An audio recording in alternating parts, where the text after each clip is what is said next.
ಮುಳಬಾಗಿಲು ಕೋಲಾರ ಜಿಲ್ಲೆಯ ಅತಿ ದೊಡ್ಡ ರಥೋತ್ಸವ ಎಂದು ಹೆಗ್ಗಳಿಕೆ ಪಡೆದಿರುವ ಮುಳಬಾಗಿಲು ತಾಲೂಕಿನ ಆವಣಿ ಗ್ರಾಮದ ರಾಮಲಿಂಗೇಶ್ವರ ರಥೋತ್ಸವ ಕಾರ್ಯಕ್ರಮದಲ್ಲಿ ಸಮಾಜ ಸೇವಕ ಉದ್ಯಮಿ ಶಿಡ್ಲಘಟ್ಟ ತಾಲ್ಲೂಕಿನ ಬೀರಪ್ಪನಲ್ಲಿ ಗೌಡರ ನರಸಿಂಹಮೂರ್ತಿ ಹಾಗೂ ಕುಟುಂಬದವರಿಂದ ಭಕ್ತಾದಿಗಳಿಗೆ ಅನ್ನದಾನ ಸೇವೆ ಏರ್ಪಡಿಸಿದ್ದರು.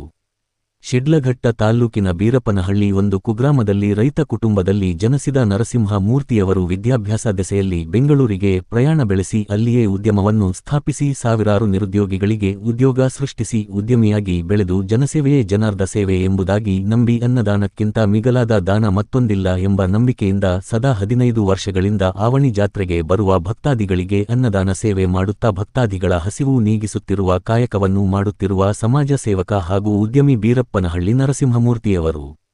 ಈ ವೇಳೆಯಲ್ಲಿ ಮಾತನಾಡಿದ ಅವರು, ನಾನು ಶಿಡ್ಲಘಟ್ಟ ತಾಲೂಕಿನ ಬೀರಪ್ಪನಹಳ್ಳಿ ಕುಗ್ರಾಮದಲ್ಲಿ ಹುಟ್ಟಿ ಬೆಂಗಳೂರಿನಲ್ಲಿ ಉದ್ಯಮಿಯಾಗಿ ಬೆಳೆದಿದ್ದೇನೆ. ಆದರೆ ಕಳೆದ 10 ವರ್ಷಗಳ ಹಿಂದೆ ಅವನಿಗೆ ಜಾತ್ರೆಗೆಂದು ಬಂದ ಸಂದರ್ಭದಲ್ಲಿ ಇಲ್ಲಿ ಸಾವಿರಾರು ಭಕ್ತಾದಿಗಳಿಗೆ ಅನೇಕ ಸಂಕಷ್ಟಗಳು ಎದುರಾಗಿದ್ದು ಕಂಡು ಬಂತು. ಅಂದೇ ನಾನು ಭಗವಂತನಲ್ಲಿ ಸಂಕಲ್ಪ ಮಾಡಿಕೊಂಡು ಮೊದಲ ವರ್ಷ 1000 ಜನಕ್ಕೆ ಅನ್ನದಾನವನ್ನು ಏರ್ಪಡಿಸಿದೆ. ಆದರೆ ಇಲ್ಲಿ ಸಾವಿರಾರು ಅಲ್ಲ ಲಕ್ಷೋಪಾದಿಯಲ್ಲಿ ಭಕ್ತಾದಿಗಳು ದೇವರ ದರ್ಶಕ್ಕೆ ಬಂದ ಸಂದರ್ಭದಲ್ಲಿ ಅನ್ನ ದಾಸೋಹ ಸಾಕಾಗಲಿಲ್ಲ. ಆ ಕಾರಣಕ್ಕೆ ಪ್ರತಿ ವರ್ಷವೂ ಲಕ್ಷಾಂತರ ಭಕ್ತಾದಿಗಳು ಜಾತ್ರಾ ಮಹೋತ್ಸವಕ್ಕೆ ಆಗಮಿಸುವುದು ಕಂಡು ಎಲ್ಲರಿಗೂ ದಾಸೋಹ ಏರ್ಪಡಿಸಬೇಕೆಂದು ನಿಶ್ಚಯಿಸಿಕೊಂಡು ದೇವರ ಆಶೀರ್ವಾದದಿಂದ ಎಲ್ಲರಿಗೂ ದಾಸೋಹ ಸಿಗಲೆಂದು 15 ವರ್ಷಗಳಿಂದ ಈ ಒಂದು ಕಾರ್ಯವನ್ನು ಮಾಡುತ್ತಿದ್ದೇನೆಂದರು.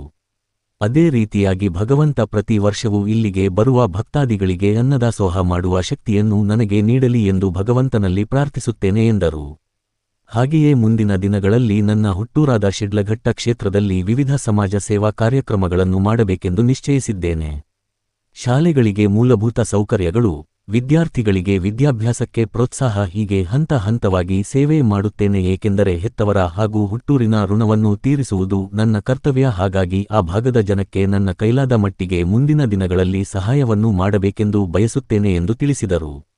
ಈ ಸಂದರ್ಭದಲ್ಲಿ ಕೊಂಡರಾಜನಹಳ್ಳಿ ಶ್ರೀನಿವಾಸ್, ದಂಡುಪಾಳ್ಯ ಅಶ್ವತ್ಥಪ್ಪ, ಪೂಜರಾಮನಹಳ್ಳಿ ರಮೇಶ್, ಕುಟುಂಬದವರು, ಸ್ನೇಹಿತರು ಭಾಗವಹಿಸಿದ್ದರು.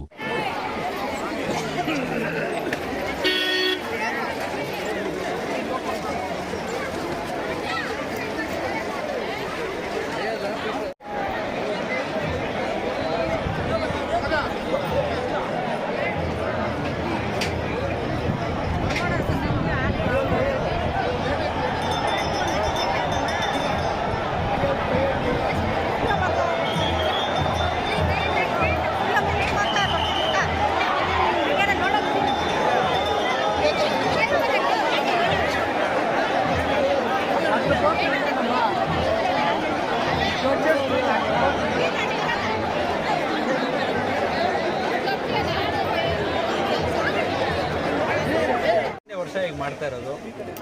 ಈಗ 15 ವರ್ಷದಿಂದ ಮಾಡ್ಕೊಂಡು ಬರ್ತಾ ಇದ್ದೀವಿ. ಮೊದಲನೇ ಅಂದರೆ ಐ ಥಿಂಕ್ 2010 ಅಥವಾ 2009 ಮಾಡಿದ್ದು. ಆವಾಗ ಬರೀ 1,000 ಜನಕ್ಕೆ ನಾವು ಅಲ್ಲಿ ಮಾಡಲೇಬೇಕಾದ್ರೆ ತುಂಬ ಜನ ಬಂದು ವಾಪಸ್ ಹೋದರು. ಅದಕ್ಕೆ ಬೇಜಾರಾಗಿ ಈಗ ಇಲ್ಲೇ ಮಾಡಿ ಒಂದು ಲಕ್ಷಾಂತರ ಜನಕ್ಕೆ ಅನ್ನದಾನ ಮಾಡೋಣ ಅಂತ, ಅನ್ನ ಸಂತರ್ಪಣೆ ಮಾಡೋಣ ಅಂತ ಬಿಟ್ಟು ಪ್ರೇರಣೆ ಹೊತ್ತು ಮಾಡ್ತಾ ಇದ್ದೀವಿ. ಶಿಕ್ಷಣ ಕ್ಷೇತ್ರದಲ್ಲಿ ಮಾಡ್ತಾ ಇದ್ದೀವಿ.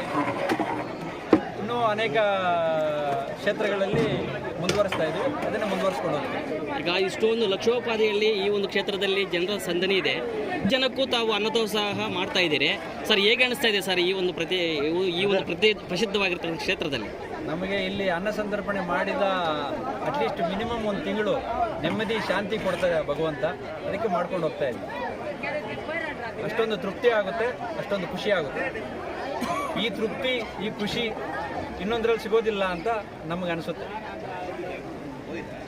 ಸರ್. ಇಲ್ಲಿನ ಮುಳಬಾಗಿಲು ತಹಸೀಲ್ದಾರರು ಮತ್ತು ಇಲ್ಲಿನ ಸಿಬ್ಬಂದಿಗೆ ನನ್ನ ಕೃತಜ್ಞತೆಗಳನ್ನು ಸಲ್ಲಿಸುತ್ತಾ ಧನ್ಯವಾದಗಳು ಸರ್. ಅನ್ನದಾಸೋಹಕ್ಕೆ ತಮ್ಮ ಜೊತೆ ಅನ್ನದಾಹ ಚಾಲನೆ ಮಾಡಲಿಕ್ಕೆ ನಮ್ಮ ಸ್ನೇಹಿತರಾದ ಸಮೃದ್ಧಿ ಮಂಜುನಾಥ್ ಅವರು ಬಂದಿದ್ದರು. ಶಾಸಕರಾದ ಸಮೃದ್ಧಿ ಮಂಜುನಾಥ್ ಸರ್ ಬಂದು ಚಾಲನೆ ಮಾಡಿ ಹೋಗಿದ್ದಾರೆ. ಅವರು ನಮ್ಮ ತುಂಬ ಸ್ನೇಹಿತರು, ನಮ್ಮ ಆತ್ಮೀಯರು.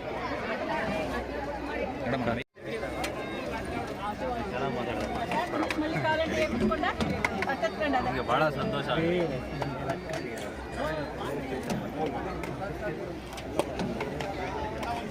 ಮಾಡಿ